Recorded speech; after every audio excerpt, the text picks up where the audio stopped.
৩ বছর ধরে চলছে শিল্পী আক্তার ও বিকাশ চন্দ্র হালদারের প্রেমের সম্পর্ক। বিকাশ অবিবাহিত হলেও শিল্পী বিবাহিত। রয়েছে ১৮ বছরের এক পুত্র ও ৯ বছরের এক কন্যা সন্তান। শুধু তাই নয়, দুজনের ধর্ম আলাদা। কোনো বাধাই যেন বেঁধে রাখতে পারেনি তাদের। মানিকগঞ্জের হরিরামপুর উপজেলার বাল্লা ইউনিয়নে ঘটেছে এমন ঘটনা।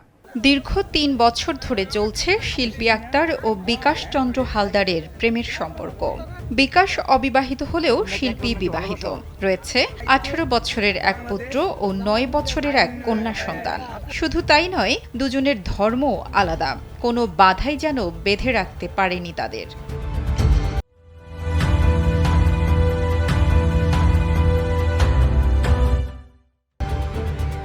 মানিকগঞ্জের হরিরামপুর উপজেলার বাল্লা ইউনিয়নে ঘটেছে এমন ঘটনা। শুক্রবার দুজন ঘুরতে বের হলে উপজেলার ঝিটকা এলাকার লোকজন তাদের আটক করে। পরবর্তীতে স্থানীয় লোকজন গিয়ে দুজনকে নিয়ে আসে এবং প্রেমিকের বাড়িতে পাঠিয়ে দেয়। তবে ঘটনার পরদিন থেকে প্রেমিক বিকাশ হালদার নিখোঁজ। সোমবার বিকাশ হালদারের বাড়িতে গেলে ওই গৃহবধূকে তার বাড়িতে পাওয়া যায়।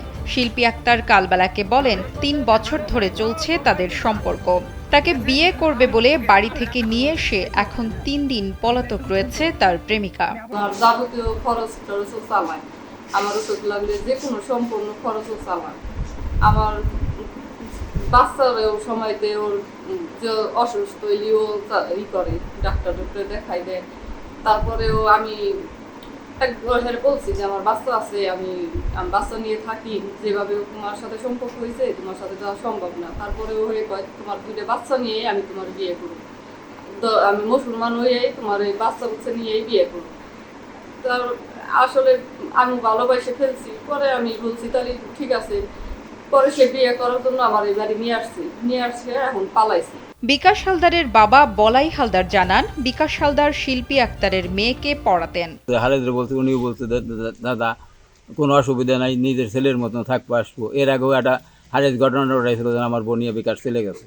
তারপরে থেকে বলছে যদি আবার আপনারা না আসেন তাহলে পরে বলবো কি যে নেই তো তাহলে ঘটনাটা সত্যি। শিল্পী আক্তারের স্বামী মোহাম্মদ হারেস আলী জানান, এ বিষয়ে থানায় অভিযোগ করা হয়েছে। আমি এরকম জানার পর কিছুদিন পর আমি আমার ব্যাপারে বিদেশ পাঠাই। বিদেশে পাঠানোর পর 1 মাস থাকার পর ও আবার ওই দালালের মাধ্যমে টাকা দিয়ে আবার দেশে নিয়ে আসে।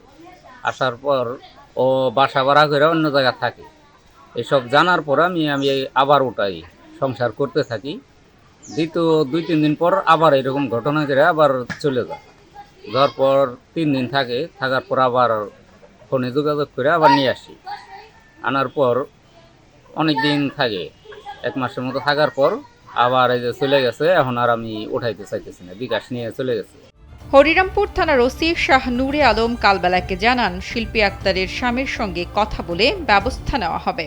মহিলা এবং পুরুষ দুইজনই প্রাপ্তবয়স্ক এবং তারা যেখানে গেছে, যেখানে তাদেরকে লোকজন ধরছে, সেটা এমন কোনো বেআপ্র কোনো ঘটনায় ধরে নাই। তারা দেখা করে কথা বলতেছিল।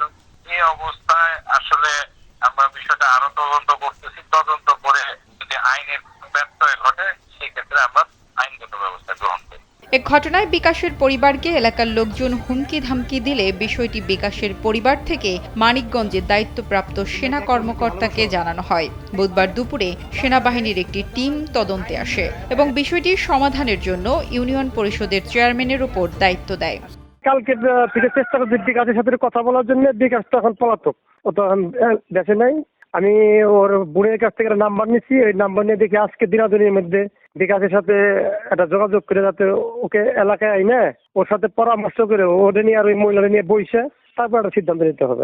এ ঘটনায় ক্ষুব্ধ এলাকাবাসী। তাদের দাবি, দীর্ঘদিন ধরে চলা এই বিষয়টির যেন দ্রুত সমাধান হয়। নুসরাত জাহান কলি, কালবেলা।